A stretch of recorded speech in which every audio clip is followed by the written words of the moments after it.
બનાસકાંઠા જિલ્લામાં આરોપી પિતા પુત્રને મોકલાયા સબજેલમાં। જી હા, ડીસા ફટાકડા ફેક્ટરી બ્લાસ્ટ મામલામાં પોલીસ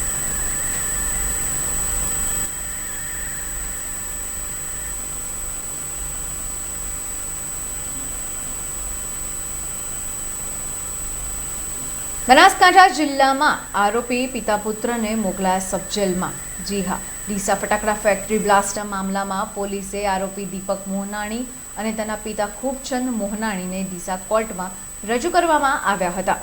8 દિવસના રિમાન્ડ પૂરા થયા બાદ બંને આરોપીઓને કોર્ટમાં રજૂ કરાયા હતા, પરંતુ પોલીસ દ્વારા આરોપીઓના રિમાન્ડની માંગણી ન કરાતા કોર્ટે આરોપી પિતા પુત્રને સબજેલમાં મોકલવાનો હુકમ કર્યો હતો।